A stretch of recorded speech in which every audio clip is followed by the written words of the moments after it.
Running के अंदर जो लोग 5-5 किलोमीटर दौड़ सकते हैं वो 1600 मीटर नहीं दौड़ पाए। एसआरटी के लिए लोग कह देते हैं कि नेगेटिव बात नहीं बोलनी चाहिए, ठीक है, नेगेटिव सेंस नहीं निकलना चाहिए। अब पहली बात तो ये कि उस बच्चे को यह समझाना जरूरी है कि नेगेटिव कहाँ किसको गया है। ऐसा नहीं कि आपको कोई ज़्यादा फ्लो में इंग्लिश की आवश्यकता है। एसआरटी से बच्चों की कौन सी एबिलिटी है जो चेक की जाती है एक्चुअल में? सभी यूट्यूब पे और ऑनलाइन लाइव क्लास में उपस्थित छात्रों का स्वागत करता हूं। आज हम जो एयरफोर्स एयरमैन या अग्निवीर वायु का जो एग्ज़ाम रिटन एग्ज़ाम हुआ है उसका एग्ज़ाम के बाद में जो फ़ेज़ 2 का है उसकी प्रिपरेशन में सारे बच्चे लग गए होंगे। और फ़ेज़ 2 में बहुत सारे पॉइंट्स हैं जिन पे बच्चों को बहुत सारे डाउट्स होते हैं, उनको पता ही नहीं है कैसे तैयारी करनी चाहिए।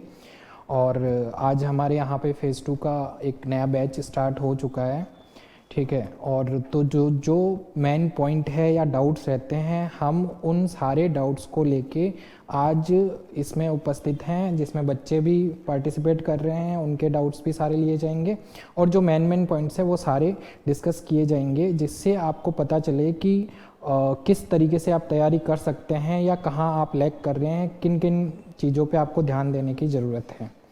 तो मैं सर से आग्रह करूंगा कि आप सर थोड़ा सा इस एग्ज़ाम के बारे में बताएं कि इसमें क्या क्या चीज़ें होती है और बच्चों को इससे डरना चाहिए या फिर किस तरीके से तैयारी करनी चाहिए। सर देखो, सबसे इम्पोर्टेंट बात है कि जिस एग्ज़ाम को देने आप जा रहे हो उस एग्ज़ाम को एक बार अच्छे से समझा जाए। वो एग्ज़ाम है क्या? भाई कोई भी काम हम करते हैं, किसी भी हम किसी गांव में चले जाएं, ठीक है, अब बोले साहब गांव में जाके हमें सरवाइव करना है, ठीक है। सिंपल एक बात है कि हम जो वहाँ पे सरवाइव करना है तो वहाँ के एनवायरनमेंट को हमारे लिए जानना जरूरी है, वहाँ के लोगों की लैंग्वेज हमें जानना जरूरी है, वो लोग हमारे से चाहते क्या है ये भी हमें जानना जरूरी है। तो वैसे ही एक सिंपल बात है कि आप एक एग्जाम देने जा रहे हो तो वो एग्जाम पहली बात तो लगवाई क्यों जा रही है, उस एग्जाम में पर्टिकुलर वो टेस्ट लगवाए क्यों जा रहे हैं, इन सभी के बारे में आपको एक जानकारी होनी चाहिए। मतलब आपको खुद को महसूस करना चाहिए। जैसे एक सिंपल सी बात मैं कह दूं कि आगे मैं आपके सारी की सारी बातें लूं, जैसे कि जनरली लोगों के क्वेश्चन होते हैं और वो कहते हैं कि साहब ये जो सेकंड फेज है जिसकी वो बात करते हैं, सेकंड फेज की बात करते हैं और सेकंड फेज में वो जनरली जीडी को लेके बात करते हैं। अब जीडी के साथ पिछली बार वीपीटी शुरू कर दिया गया, वॉइस परसेप्शन टेस्ट, और इसके साथ साथ पहले से ही एक एसआरटी टेस्ट भी होता है। एक फिजिकल में पिछली बार काफी सारी दिक्कत आई थी लोगों को, यहां तक कि पुशअप में स्टूडेंट रह गए। वो स्टूडेंट जो काफी कई लोगों का तो ऐसा, साहब 2 साल से मैं फिजिकल की तैयारी कर रहा हूं और 2 साल से फिजिकल की तैयारी करने के बाद भी उसके साथ ये स्थिति हो रही है कि वो बंदा जो है फिजिकल में आउट हो रहा है। जो 30-30 पुशअप लगा सकते थे उससे बोले सर हमें 4-5 पुशअप नहीं लगी, लोग बैठक लगाने में पीछे हट गए। रनिंग के अंदर जो लोग 5-5 किलोमीटर दौड़ सकते हैं वो 1600 मीटर नहीं दौड़ पाए। ये जो एक कहने का मतलब एक जो डिफरेंट समस्या है। अब एक समस्या ऐसी है कि जहां कभी स्टूडेंट बैठ के विचार नहीं करता कि समस्या आ किस कारण से रही है। हाँ, तैयारी तैयारी तैयारी तैयारी तैयारी करता रहता है। तैयारी के पीछे वही बात है कि अंधा अंधे ठेलिया दोनों कूपड़ंत, वो वाली बात है कि अंधे गुरुजी और अंधे बच्चे, वो तो फाइनली जब सबको पता है कि गिरना तो कुएं में ही है, लेकिन फिर भी चल रहे हैं, उसी परंपरा से चल रहे हैं। तो एक इंपॉर्टेंट बात यहां पर यह है कि पहले तो उस एग्जाम को समझा जाए, ठीक है। अब देखो सिंपल मैं आपको एक एग्जांपल देना चाहूंगा कि कोई भी आदमी चाहे किसी भी एग्जाम की प्रिपरेशन क्यों ना करे, चाहे वो आईएएस की प्रिपरेशन कर रहा है, वो एनडीए की प्रिपरेशन कर रहा है, सीडीएस की प्रिपरेशन कर रहा है, वो एसएसबी फेस करना चाहता है, आईएएस का इंटरव्यू फेस करना चाहता है, वो तैयारी क्या करता है, बोले साहब जो बताओ उस इंटरव्यू में ऐसे बैठना है, साहब मुझे ऐसे बैठना है, मुझे ऐसे खड़ा रहना है, ठीक है, मुझे ये कोट पहन के जाना है, मुझे ये पैंट पहन के जाना है, मुझे ऐसे जूते होने चाहिए, मैं ऐसे बात करनी चाहिए, ये मेरे को क्वेश्चन आने चाहिए, ये नहीं आने चाहिए, इस प्रकार की तमाम बातें वह कर लेता है। लेकिन सबसे बड़ा इशू स्टूडेंट के साथ में वह कभी यह विचार नहीं करता कि भैया तेरे को वहां निमंत्रण किस काम के लिए दिया गया है, वो लोग तुम्हें बुला क्यों रहे हैं। भाई एक प्रैक्टिकल सी बात है, आदमी आप अपने घर पे 2 मजदूर बुलाओ, आपने जैसे एक सिंपल सा देसी भाषा से कहने का मतलब एग्जाम्पल मैं उठा लेता हूँ, घर के मकान का काम तो हर कोई चला ही लेता है कम से कम, ये तो सबको पता ही है। एक मकान का काम करने के लिए एक मजदूर को, एक कारीगर को आप लोग रखते हो, और उस कारीगर से रखने के बाद में आप उससे क्या उम्मीद करते हो? हर कोई आदमी इस बात का आंसर दे सकता है कि साहब वो काम ठीक से करे, कुछ बिगाड़ ना दे। कोई दो मजदूर यदि बीच में बात करने लग जाएंगे, मतलब काम चोरी करने लग जाएंगे, तो फिर तुम्हें तकलीफ होगी और तुम जाके उनको बोलोगे भैया काम करो, पैसे ले रहे हो आप। आपके मन में ये चीज दौड़ेगी। और हर कोई एम्प्लॉयर जो कि आपको सैलरी देना चाहता है, जो आपसे काम करवाना चाहता है, जो काम करवाने कभी काम के बदले सैलरी देगा तो वो काम चाहेगा। अब भैया वो काम चाहेगा तो वो क्या चाहता है? वह काम चोरी नहीं चाहता, वह काम को परफेक्ट तरीके से चाहता है, प्लस वो ये भी चाहता है कि आपका बिहेवियर अच्छा हो, आप वहां जाके कोई लड़ाई झगड़ा ना करो। वो ऐसी तमाम गुण चाहता है आपसे जिससे कि उसके काम में बाधा उत्पन्न ना हो, वो काम सुचारू रूप से चलता रहे।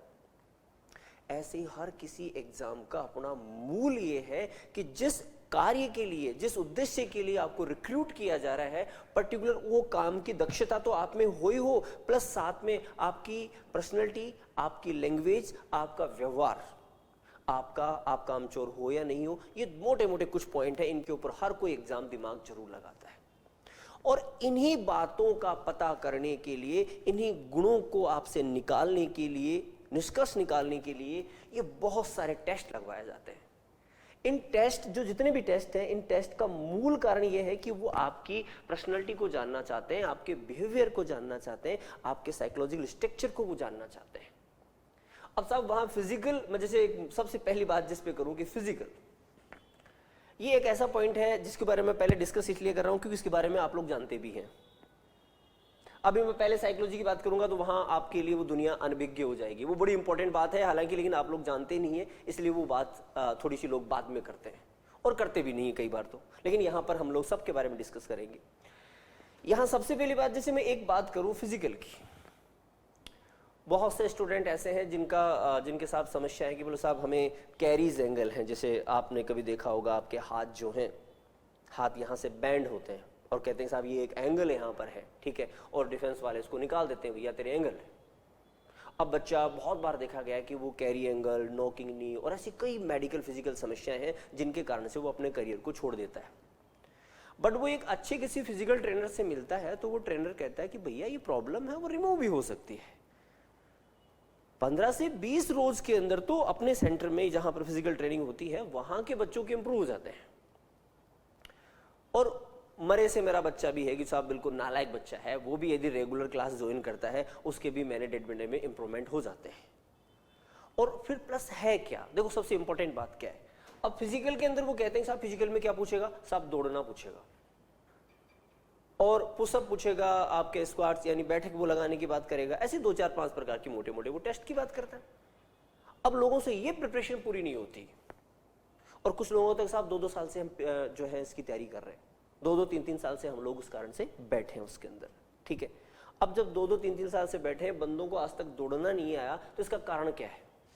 एक इंपॉर्टेंट बात है और जो बेसिक बात है जो जनरली सामने नहीं आती, तैयारी करते कैसे हैं। गुरुजी डंडा ले लेते हैं एक मोटे वाला, ठीक है, लो बेटा दौड़ो, और डंडा लेके पीछे लो साहब दौड़ो, ये तैयारी होती है। साहब प्रैक्टिस करवा रहे हैं, किसी प्रकार दौड़ने की प्रैक्टिस करवा रहे हैं। लेकिन बात यह है कि प्रैक्टिस होना अच्छी बात है, प्रैक्टिस होनी चाहिए, उचित भी है, लेकिन उससे पहले उनको दौड़ना तो आपने सिखाया ही नहीं। दौड़ने के लिए बेसिक्स क्या है? बच्चा गलत दौड़ रहा है, सही दौड़ रहा है, उसके स्टेप सही जा रहे कि नहीं जा रहे, दौड़ते समय उसका यह मस्तिष्क कहां लगा हुआ है, यह भी उसके द्वारा देखा जाना जरूरी है। एक ट्रेनर को यह भी ऑब्जर्व करना पड़ता है कि बच्चे का ध्यान यहाँ पे है या नहीं है। अब वो ध्यान कहाँ रखे, यह भी बड़ा लंबा डिस्कशन है। इन सभी पॉइंट के बारे में अपने आप में एक लंबी लंबी क्लासेस बन सकती है, लेकिन एक छोटी सी बात बता के यहाँ पे मैं खत्म कर रहा हूँ, क्योंकि फिजिकल जो है वो अपने आप में पूरा एक साइंस है, कोई छोटी मोटी व्यवस्था नहीं है कि हम लोग सिंपली जो साहब एक डंडा लेके पीछे दौड़ जाएं, डंडा लेके पीछे को देखे साहब लगा पुशअप लगा पुशअप, इससे क्लियर नहीं होता।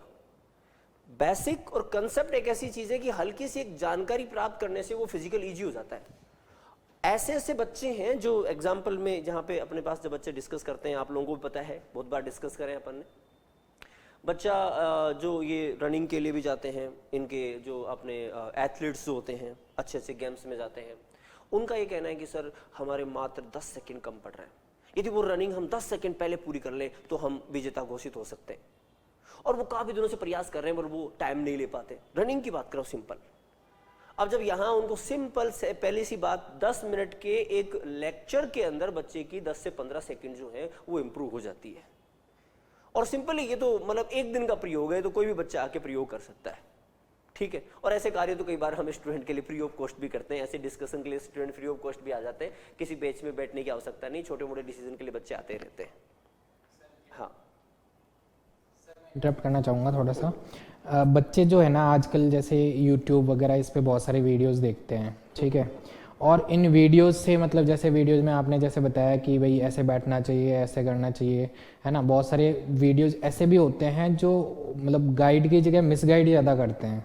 हाँ। तो अब बच्चा उसको ना तो समझ पाता है, ठीक है, और दूसरा जो ऑब्जर्वेशन के अंडर में जो जैसे रनिंग वगैरह जो आपने जैसे बताया कि विदाउट जैसे एक डंडा लेके चल गए, तो ऑब्जर्वेशन के अंडर करने का और ये जो ऐसे वीडियोस वगैरह देख के या सेल्फ जो करके करते हैं, तो उसमें मतलब क्या डिफरेंस है और क्या बच्चा मतलब उसको कैसे सही तरीके से करें, वो कैसे वो उसको वो कर सकता है। मैं उसी बात पे था, मैं कह रहा था कि सबसे बड़ी बात है कि हमें हर किसी सब्जेक्ट का नॉलेज होना जरूरी है। पहले फिजिकल है क्या, पहले हमें अपने आप को समझने की आवश्यकता है, पहले हम अपने आप को समझें। फिर आपने एक मोटी बात बताई, ऑब्जर्वेशन। ऑब्जर्वेशन से क्या फायदा है? अब देखो, ऐसे हम बहुत बार देखते हैं कि साइकोलॉजिकल आदमी में चेंजेस आते हैं।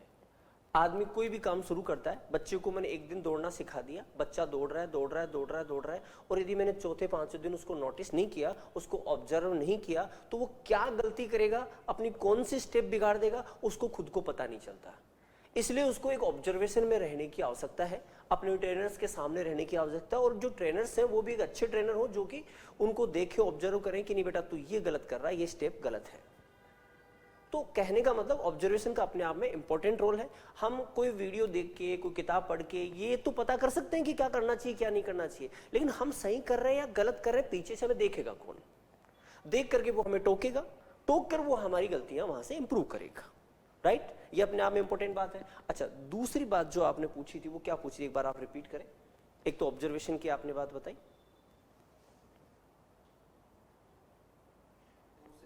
था कि जैसे मतलब जैसे YouTube पे बहुत सारा कंटेंट है, वो मिसगाइड वगैरह जो होता है, और फिर क्या बच्चा निर्णय नहीं ले पाता, वो इसी में रह जाता है कि मैं कैसे वहाँ पे खड़ा रहूँगा, कैसे बोलना चाहिए, वो उसी में उलझा हुआ रहता है, और वो जो उसको एक्चुअल जो उसकी होती है वो मतलब एक्सप्रेस ही नहीं कर पाता। बिल्कुल तो सही, आपका सही क्वेश्चन है। उसके बारे में थोड़ा सा, ये फिजिकल की जैसे मैंने बात कही, ये जितने भी पॉइंट हैं, ठीक है, इन जिन जीडी की मैं बात कर लूँ, बीपीटी की मैं बात कर लूँ, खासकर जीडी के लिए जनरली ट्रेनर्स ये कह देते हैं कि आपको ऐसा खड़ा होना चाहिए, ऐसी बातें बोलनी चाहिए, ऐसी बात नहीं बोलनी चाहिए। कई बार कह देते हैं एसआरटी के लिए लोग कह देते हैं कि नेगेटिव बात नहीं बोलनी चाहिए, ठीक है, नेगेटिव सेंस नहीं निकलना चाहिए। अब पहली बात तो ये कि उस बच्चे को यह समझाना जरूरी है कि नेगेटिव कहाँ किसको गया है, और कई बार नेगेटिव पॉजिटिव के चक्कर में हम काल्पनिक चीजें साथ में ले लेते हैं और इमेजिनरी करके बोल देते हैं। बट उस सिचुएशन में ऐसा यदि संभव ही नहीं है तो सामने वाला जान बैठता है कि ये रट के आया है, और जैसे ही ऑब्जर्वेशन में ये आता है, वो जो आपके एग्जाम ले रहा होता है बंदा, आपके सामने जो कैंडिडेट खड़ा होगा, उसको ये पता लगता है कि ये रट के आया है, आपको साइड कर लेगा, आपको वहीं पे आउट कर देगा। तो वो बात तो आपकी वहीं पे खत्म हो जाएगी, आपको वहीं से आउट होना पड़ेगा, ये आप निश्चित रूप के मान के चलें। कौन सी बात? कि यदि आप कुछ रटके जाते हैं तो। और दूसरी बात जैसे आपने कहा मिसगाइड की बात है, तो देखो मिसगाइड की बात है ये, मेरा कहने का मतलब YouTube और ये जितने भी फ्री के सिस्टम हैं, जितनी भी फ्री की दुनिया है, यहाँ हर किसी को अपना अपना नाम कमाना होता है, हर किसी को उछलना होता है। तो उछलने के चक्कर में जिसके मन को जो भाता है वो बोल लेता है, और जिसके मन को जो भाता है वो सुन लेता है, और वो बंदा आगे निकल जाता है। अब ये इसको कोई किसी ने सर्टिफाइड नहीं कर रखा कि कौन गलत बोल रहा है, कौन सही बोल रहा है, कैसे बोल रहा है। वो तो एक लंबे टाइम तक जब किसी चीज को हम यूज करके देखते हैं और पूरे सटीक तरीके से अपना पूरा ध्यान वहां रखते हुए जब हम इसको देखते हैं, सोल्व करते हैं, तब ही हमें पता लगता है कि क्या गलत है क्या सही है। इसके लिए तो आपको योग्य ट्रेनर्स के चक्कर में ही आना चाहिए, उन्हीं से बात करनी चाहिए, इनके आपको चक्कर में नहीं आना चाहिए, राइट। हाँ, जो था ये था कि जैसे जो आपने बोला कि बच्चा वो ऐसे सुन लेता है कि नेगेटिव ना बोलना चाहिए वगैरह ऐसे ऐसे करके, तो वो क्या रियल जो उसका जो व्यू होता है वो मतलब सामने रख ही नहीं पाता है। हाँ, नहीं रख पाता है। तो अब उसको जो रियल रखना है तो उसके लिए जो पहले से उसकी हैबिट्स है वगैरह उनका भी एक रोल रहता है, चाहे इंटरव्यू है या वगैरह। तो उस चीज़ को कैसे करेक्ट करें कि अभी जैसे कि बच्चे के पास टाइम भी तो लिमिटेड रहता है आफ्टर रिटर्न एग्जाम, ठीक है। अब कुछ बच्चे ऐसे भी होंगे जो इस फेज नहीं नेक्स्ट के लिए अगर करेंगे तो वो अभी से ही क्या चीज़ें ध्यान में रख के अपनी उन आदतों को सुधारे ताकि इसमें मतलब वो वास्तविक रह के अच्छा परफॉर्म कर ले। हाँ, देखो बिल्कुल एक बहुत ही इंपॉर्टेंट बात है कि आपको रियल रहना चाहिए, आपको वास्तविक दुनिया का पार्ट बने रहना चाहिए, आपको कुछ रटना नहीं चाहिए। आप जो रियल हैं वो सबसे अच्छे हैं। कुछ रटने से लाख गुना अच्छा है कि आप जैसे हैं वैसे ही आप परफॉर्म करो। फिर यदि कुछ सीखना है तो अच्छी आदतें आपको सीखनी चाहिए। जैसे आपको सीधे बैठना है तो सीधे बैठने का कारण क्या है यह पहले समझना चाहिए। और कुछ भी चीजें, जैसे आपने कहा कि आप ऐसा करो, सीधे खड़ा रहना चाहिए, ये बात बोलनी चाहिए, नेगेटिव नहीं बोलना चाहिए, ऐसी तमाम प्रकार की बच्चों को चीजें रटा दी जाती हैं। और ऐसी चीजें बच्चा अपने सर पे गठरी बांध के सर पे उठाता है और वो फिर इंटरव्यू वगैरह के लिए या जीडी वगैरह के लिए जाता है। और ये मानो कि जैसे वो डेटा लेके जा रहा है तो वहीं पे 90% सुनिश्चित हो जाता है कि बच्चा फेल होके आएगा। कारण कि इतनी बात वो बच्चा दिमाग में रख नहीं पाता है। अब कब तक दिमाग में रखेगा? सबसे बड़ी बात तो ये है। और सबसे बड़ी बात देखो ऐसा है, मैंने अभी जो से फर्स्ट में बताया कि सामने वाला क्या आपसे ये चाहता है कि आप ये रट के आओ? वो आप में एक रियल गुण चाहता है कि बंदे के अंदर ये क्वालिटी होनी चाहिए। तो वो क्वालिटी आप में होनी चाहिए, वो रटी हुई नहीं होनी चाहिए। फिर दूसरी बात आप कहेंगे साहब इतने कम समय में इस चीज को, क्वालिटी को लाया कैसे जाए? अब इस क्वालिटी को लाने के लिए तो फिर देखो सिंपल बात यही है कि आपको अच्छे प्रशिक्षक के सामने, अच्छे जो इंटरव्यूअर हैं, ठीक है, उनके सामने इंटरव्यू देने होंगे, उनके सामने डिस्कशन करनी होगी, उनके सामने अपना समय व्यतीत करना होगा, अपने गुण अवगुण उनको बताने होंगे, अपनी साइकोलॉजिकल काउंसलिंग करवानी होगी कि हमारे मस्तिष्क की डायरेक्शन किधर किधर है। तो उन डायरेक्शन को पकड़ के जब हम लोग, जैसे अपन लोग यहाँ पे सोल्व किया करते हैं, वैसे वो आपके ट्रेनर्स इस समस्या को आपसे निकालेंगे, सोल्व करेंगे, तब ही जाके आप एक डायरेक्शन में पकड़ पाएंगे। अदरवाइज हम ये चाहें कि कुछ चीजें हम रट लें तो उससे हमारा काम कभी नहीं होना है, राइट। हाँ, बताएं नेक्स्ट। कि आपने बताया इसमें साइकोलॉजी का नाम लिया, तो जैसे जीडी है, ये वीपीटी, एसआरटी जो आपने बताया फेज़ 2 में जो होते हैं, तो इसमें साइकोलॉजी का क्या रोल है? दूसरा, इसमें जनरल कंसेप्शन या मिसकंसेप्शन कहेंगे कि भाई स्पोकन इंग्लिश पे बच्चा गांव से ज़्यादातर आते हैं या हिंदी मीडियम से आते हैं, तो वो स्पोकन में इतना हेजिटेट करते हैं, तो जिस वजह से भी वो अपने आप को एक्सप्रेस नहीं कर पाते हैं, ठीक है।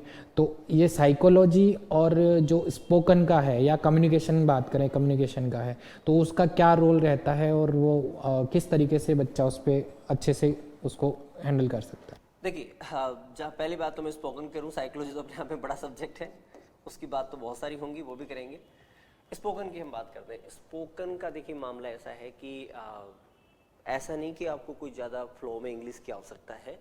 उसको भी पता है कि बंदा जो गांव से आया है या फिर जिस तादाद में या जिस कैटेगरी के हम ले रहे हैं, इसको कोई ज़्यादा इंग्लिश नहीं आती है। तो ऐसे नहीं है कि आपको कोई सुपर फास्ट इंग्लिश की आवश्यकता है। हाँ, लेकिन इतना तो जरूरी है कि आप सुन भी सकें और सुना भी सकें। आपको सामने वाले की बात समझ में भले धीरे आ जाए, कोई बात नहीं, ठीक है, चलेगा।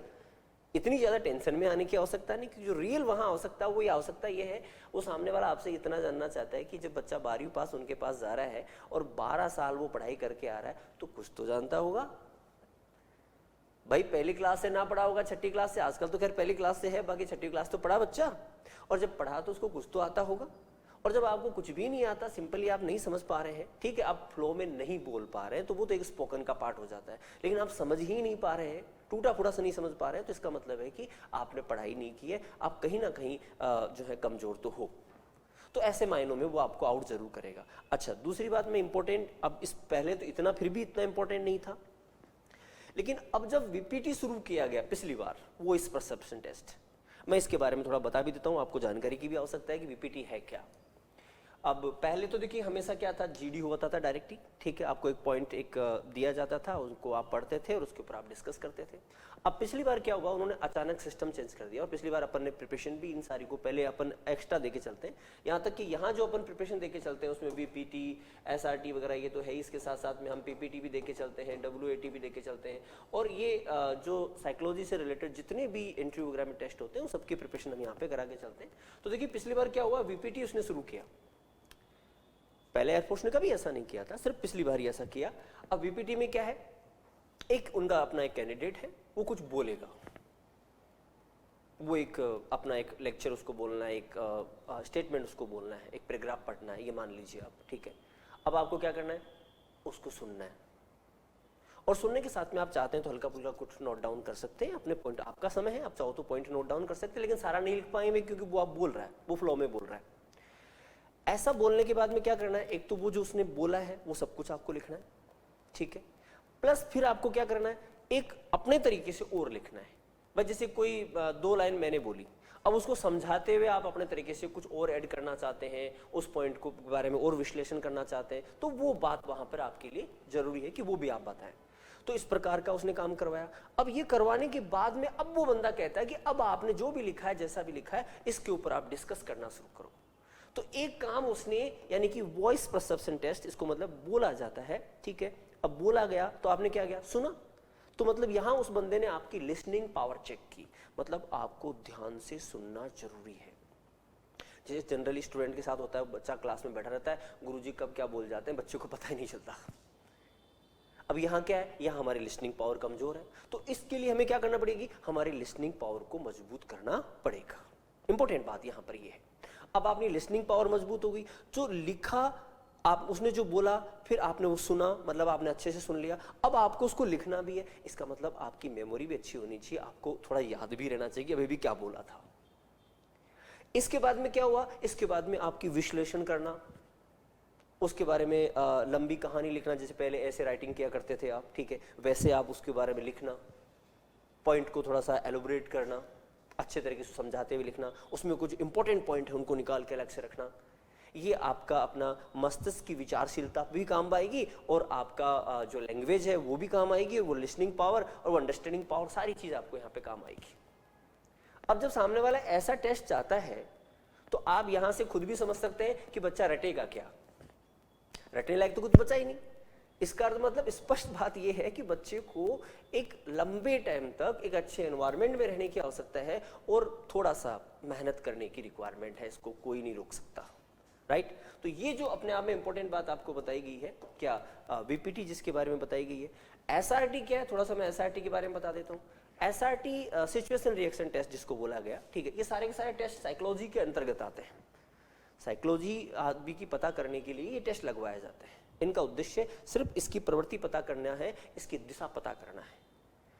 अब इसके अंदर एसआरटी क्या है, सिचुएशन रिएक्शन टेस्ट। अब सिचुएशन क्या है, आपको कोई भी सिचुएशन दे दिया गया, जैसे एक क्वेश्चन जनरली अक्सर पूछा जाता है कि साहब आपके सामने जो है आप नदी किनारे खड़े थे और कोई डूब गया, अब बताओ आप क्या करोगे, ठीक है। तो जनरल बहादुर लोग होते हैं, बोले साहब यहाँ बहादुर दिखानी, बोले नहीं मैं कूद जाऊंगा, उसको मैं क्या करूंगा, बचाने का प्रयास करूंगा।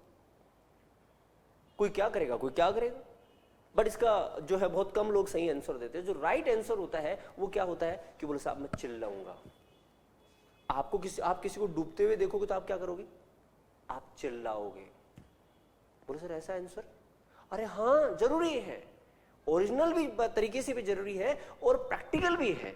जब कोई दुर्घटना घटित होती है तो पहले इंसान स्वाभाविक रूप से चिल्लाता ही है, तो आपको प्रैक्टिकली ही आंसर देना है कि हाँ मैं बिल्कुल चिल्लाऊंगा। अब इसका रीजन क्या है चिल्लाने का, कि भैया बात ऐसी है कि जब बंदा डूब रहा है तो उसको बचाने के लिए मैं पर्याप्त हूं या ना हूं, मुझे तैरना आता है नहीं आता, मुझे वहां बहादुरी नहीं दिखाना है, मुझे प्रैक्टिकल बात बतानी है कि ओरिजिनल में वहां पे करूंगा क्या। तो ऐसे बहुत सारे क्वेश्चंस होते हैं जो हमारी डेली लाइफ से जुड़े हुए होते हैं, बट वहाँ एसआरटी के क्वेश्चन सॉल्व करने के लिए हमारे मस्तिष्क की एकाग्रता की आवश्यकता है, प्लस बहुत सारे पॉइंट्स के ऊपर एक अच्छे खासे डिस्कशन की आवश्यकता है, तब सारे पॉइंट क्लियर होते हैं।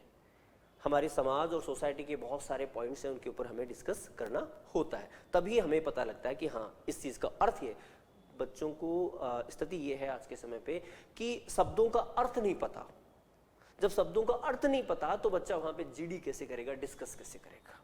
Okay, next. सर जैसे आपने बताया कि जो वीपीटी और ये वीपीटी जो है इसमें जैसे कि लिसनिंग का बोल दिया। सो जैसे पहले बोलते हैं कि good leader is good listener, ये लिसनिंग का हो गया। देन उसको मेमोराइज का भी हो गया टेस्ट, रिटर्न का भी हो गया, वो उसको किस तरीके से एक्सप्रेस कर सकता है बेटर वे में, रिटर्न का भी हो गया। और उसके बाद में उसको डिस्कस भी करना है तो उसका मतलब स्पीच का मतलब बोलने का भी हो गया, है ना। ये सारी चीज़ें हो गई। अब एसआरटी जो है ना उससे समझ में नहीं आता बच्चों को कि ये एसआरटी किस लिए रखी गई है। एसआरटी से बच्चों की कौन सी एबिलिटी है जो चेक की जाती है एक्चुअल में? मैं ये बात बताऊँ, देखिए जैसे आप इनकी बात कर रहे हैं, आप जीडी की बात कर रहे हैं, जीडी से क्या पता लग रहा है? जीडी को थोड़ा सा एक बार समझिए, शायद मैंने जीडी के बारे में दोबारा बात नहीं बताई। जीडी क्या है? जीडी का अर्थ है कि हम 5 लोग 10 लोग बैठे हैं। जीडी ग्रुप डिस्कशन का अर्थ क्या है? कई बार जीडी को लोग जो है डिबेट समझ बैठते हैं। डिबेट में पक्ष विपक्ष होता है, जीडी में कभी पक्ष विपक्ष नहीं होता। जीडी इसलिए होती है कि हम 5, 10, 20 लोग इकट्ठे होते हैं और हमारे सामने एक समस्या होती है और इस समस्या का हम समाधान करना चाहते हैं। जीडी का उद्देश्य ये है।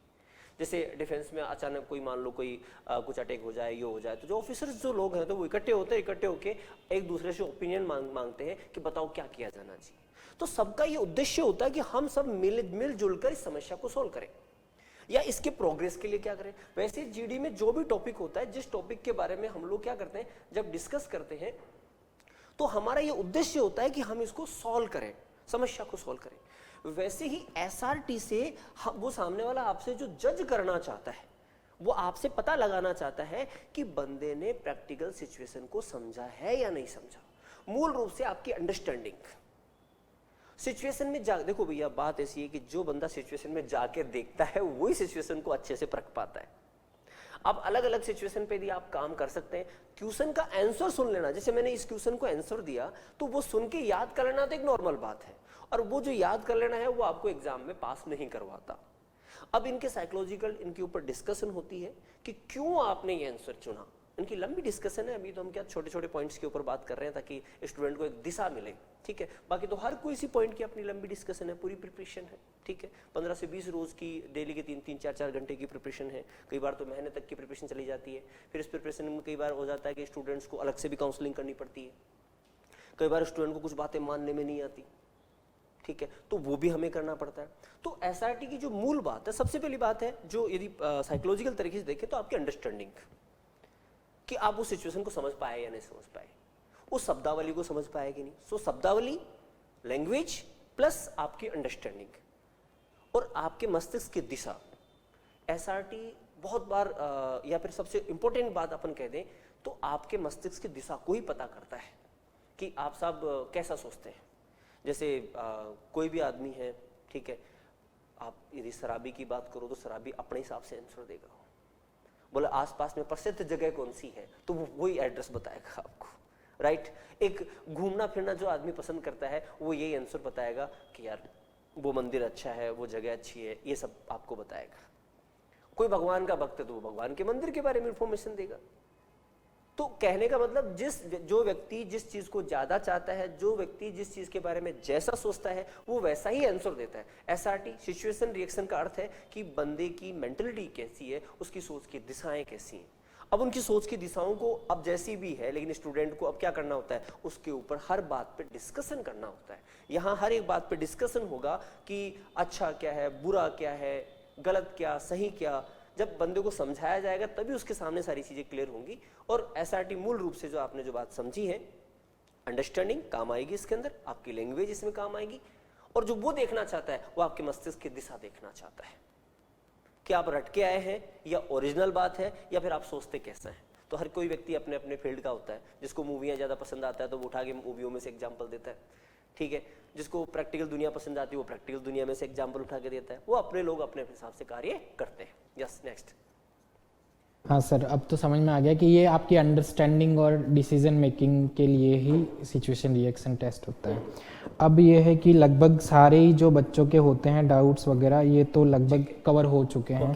पर अब ये है कि जो हम बैच स्टार्ट कर रहे हैं आज, जो हो चुका है या आगे अपन और जो करेंगे, उसमें हम किन किन चीज़ों पे फोकस करेंगे और किस तरीके से इसको एग्जीक्यूट करेंगे ताकि बच्चे जो है वो मैक्सिमम अपना जो दे सकते हैं वो दे के आए और अल्टीमेटली रिजल्ट तो आना ही है फिर। रिजल्ट ही नहीं, ओनली रिजल्ट ही नहीं, अपन यहाँ जो टर्निंग पॉइंट जिस बात पे बात करता है वो बात ये कहता है कि भैया जो पढ़ोगे जो समझोगे वो सिर्फ यही काम में नहीं आएगा, उसको लेकर कल को तुम आईएएस का इंटरव्यू फेस करने चले जाओ, वहां भी तुम्हें काम आएगा। यहाँ हम मूल रूप से व्यक्ति का साइकोलॉजिकल इंप्रूवमेंट की बात करेंगे और फिजिकल की बात करेंगे। तो फिजिकल पूरी ऐसा नहीं कि लठ लेके पीछे पड़ जाए उसके, ठीक है, वो वाली चीज यहाँ पे नहीं करवाई जाएगी। यहाँ करवाने का अर्थ है कि वो ज्ञान, वो नॉलेज और उसके साथ फिर प्रैक्टिस। पहले उसकी सब्जेक्ट को पढ़ाया जाएगा, फिजिकल को पढ़ाया जाएगा, ठीक है, शरीर के बारे में बताया जाएगा और फिर उसकी हम प्रैक्टिस करवाएंगे। वैसे ही साइकोलॉजी पहले पढ़ाई जाएगी, ठीक है, फिर उसकी प्रैक्टिस करवाई जाएंगी। और ऐसे क्या होता है जब सब्जेक्ट का हमें नॉलेज होता है, जैसे आप भी जानते हैं कि साहब कोई बच्चे ने ट्रिग्नोमेट्री पढ़ना शुरू किया, अब ट्रिग्नोमेट्री उसको 10-5 चीजें रटा दी, बोले चल सोल्व कर, चल सोल्व कर, ठीक है। अब वहां पर बच्चा कम परफॉर्मेंस कर पाएगा यदि उस बच्चे को समझा दिया जाए कि बेटा ट्रिग्नोमेट्री बनी कहां से थी। बच्चे का तब इंटरेस्ट डेवलप होता है और जो भी प्रिपरेशन है वो सरल तभी होती है जब हम उनको पूरी गहराई से समझते हैं। तो हर एक सब्जेक्ट जो मूल रूप से जिसकी मैं बात कर रहा हूं आपकी क्या है, साइकोलॉजी है। मैं साइकोलॉजी की बात कर रहा हूं और साइकोलॉजी के ये जितने भी पॉइंट है उनकी डिस्कस करेंगे। अपन फिजिकल की बात करेंगे, हम इंटरव्यू रिहर्सल की बात करेंगे, पीपीटी की बात करेंगे, पिक्चर परसेप्शन टेस्ट की बात करेंगे, ये वीपीटी है उसकी भी हम अलग से बात करेंगे और मूल रूप से एक लंबे टाइम तक जीडी का डिस्कशन होगा। साथ साथ में आप लीडरशिप की बात करें, आप लीडरशिप की बात, लीडरशिप क्या है इसके बारे में भी डिस्कस करेंगे। क्योंकि कई बार क्या होता है सामने वाला आपको, हालांकि वहां लीडर नहीं बनना ये बात क्लियर है, ठीक है, लेकिन उसको कई बार ये चीजें काम आती है। बाद में क्या होता है, देखो गुण तो गुण होते हैं, गुण इधर भी वही मैच खाते हैं, गुण उधर भी मैच खाते हैं। और इस प्रिपरेशन के बाद में ऐसा है कि बच्चा किसी भी प्रकार के इंटरव्यू को देने जा सकता है। देखो मटेरियल अलग अलग हो सकता है बट मूल साइकोलॉजिकल जो चीजें हैं वो यही उसको काम आती है। और कोई भी इंटरव्यू साइकोलॉजी बेस होता है, आजकल तो रिटन एग्जाम साइकोलॉजी बेस होने लग गई। वहां साइकोलॉजी का नॉलेज बंदे को होना जरूरी है कि मैं बोल क्या रहा हूं, क्या कह रहा हूं, ठीक है। अभी जैसे सुबह ही क्लास में डिस्कशन हुआ था, ठीक है, कि बंदा बोल क्या रहा है, ठीक है, उसको खुद को नहीं पता वो बोल क्या रहा है। मैं ऐसा बोल रहा हूं तो क्यों बोल रहा हूं, उसका कोई अर्थ नहीं, उद्देश्य नहीं, फिर भी बंदा बोल रहा है। तो ऐसे हमारे सामने सबसे बड़ी गड़बड़ है आज के स्टूडेंट्स की हैबिट, जो बहुत बड़ी बात है। और यहाँ प्रिपरेशन में, इस डिस्कशन में या रिहर्सल में उनकी हैबिट चेंज करने का बड़ा ही मतलब उद्देश्य अपना रहता है। सबसे बड़ी बात हो हम हैबिट को ध्यान रखते हैं, इनके थ्रू हैबिट ही उसकी इंप्रूव की जाएंगी। Right, okay, thank you.